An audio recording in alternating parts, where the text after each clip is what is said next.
ನಮಸ್ಕಾರ ಎಲ್ಲರಿಗೂ. ಇವತ್ತಿನ ರೆಸಿಪಿ ಟೆಂಪಲ್ ಸ್ಟೈಲ್ ಕಡಲೆಕಾಳು ಉಸ್ಲಿ. ತುಂಬಾ ಸರಳವಾಗಿ ಸುಲಭ ವಿಧಾನದಲ್ಲಿ ರುಚಿಯಾಗಿ ಮಾಡೋದು ಹೇಗಂತ ತೋರಿಸ್ಕೊಡ್ತೀನಿ. ಮಿಸ್ ಮಾಡದೆ ಕೊನೆವರೆಗೂ ವಿಡಿಯೋ ನೋಡಿ.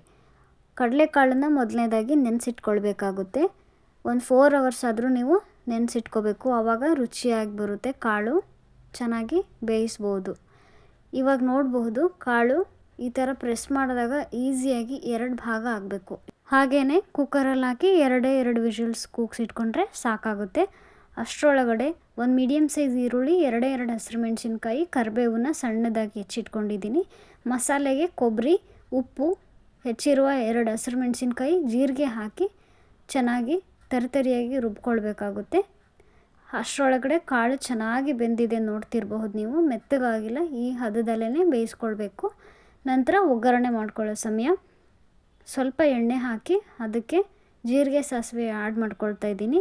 ಹಾಗೆಯೇ ಹೆಚ್ಚಿಟ್ಕೊಂಡಿರುವ ಈರುಳ್ಳಿನೂ ಕೂಡ ಆ್ಯಡ್ ಮಾಡಿ ಕರಿಬೇವನ್ನು ಹಾಕ್ಕೊಂಡ್ಬಿಟ್ಟು ಚೆನ್ನಾಗಿ ಮೀಡಿಯಮ್ ಫ್ಲೇಮಲ್ಲಿ ಫ್ರೈ ಮಾಡ್ಕೊಳ್ಬೇಕಾಗುತ್ತೆ. ತುಂಬ ಎಣ್ಣೆ ಹಾಕೋ ಅವಶ್ಯಕತೆ ಇರೋದಿಲ್ಲ. ಇವಾಗ ರುಬ್ಬಿರುವ ಮಸಾಲೆಯನ್ನು ನಾವು ಹಾಕ್ಕೊಳ್ಬೇಕು. ಈ ಮಸಾಲೆನೇ ಇದರಲ್ಲಿ ಟೇಸ್ಟ್ ಕೊಡೋದು. ಈ ಥರ ಹಾಕಿದರೆ ಚೆನ್ನಾಗಿ ಟೇಸ್ಟ್ ಬರುತ್ತೆ. ಹಾಗೆ ಬೇಯಿಸಿಟ್ಕೊಂಡಿರುವ ಕಡಲೆಕಾಳನ್ನು ಹಾಕ್ಕೊಳ್ತಾ ಇದ್ದೀನಿ. ಬೇಯಿಸಿಟ್ಕೊಂಡು ಈ ಥರ ಒಗ್ಗರಣೆ ಹಾಕೋದ್ರಿಂದ ಟೇಸ್ಟ್ ಚೆನ್ನಾಗಿ ಬರುತ್ತೆ. ನೆಂದಿರೋ ಕಾಳನ್ನು ಡೈರೆಕ್ಟಾಗಿ ಒಗ್ಗರಣೆ ಮಾಡಿದರೆ ಪರ್ಫೆಕ್ಟ್ ಟೇಸ್ಟು ಕೊಡೋದಿಲ್ಲ.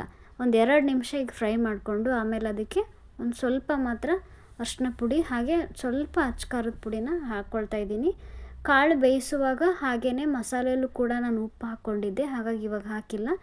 ಆಮೇಲೆ ಟೇಸ್ಟ್ ನೋಡಿ ಬೇಕು ಅಂದರೆ ನೀವು ಸೇರಿಸ್ಕೊಳ್ಬಹುದು. ಒಂದು 3 ನಿಮಿಷ ಹೀಗೆ ಫ್ರೈ ಮಾಡಿಕೊಂಡ್ರೆ ಸಾಕು, ಪರ್ಫೆಕ್ಟಾಗಿ ಬರುತ್ತೆ. ನಮ್ಮ ಚಾನಲ್ನ ಸಬ್ಸ್ಕ್ರೈಬ್ ಮಾಡದೇ ಇರೋರು ದಯವಿಟ್ಟು ಸಬ್ಸ್ಕ್ರೈಬ್ ಮಾಡಿ. ಈ ರೆಸಿಪಿ ಇಷ್ಟ ಆಗಿದ್ದರೆ ದಯವಿಟ್ಟು ಲೈಕ್ ಮಾಡಿ, ಶೇರ್ ಮಾಡಿ, ಕಮೆಂಟ್ ಮಾಡಿ. ಹೊಸ ರೆಸಿಪಿಗಳ ಜೊತೆ ಮತ್ತೆ ಬರ್ತಾ ಇರ್ತೀನಿ. ಅಲ್ಲಿವರೆಗೂ ನಿಮ್ಮ ಪ್ರೋತ್ಸಾಹ ಹೀಗೆ ಇರಲಿ. ಸವಿರುಚಿ ಅಡುಗೆ ಮನೆ ಚಾನಲ್ಗೆ ಥ್ಯಾಂಕ್ ಯು.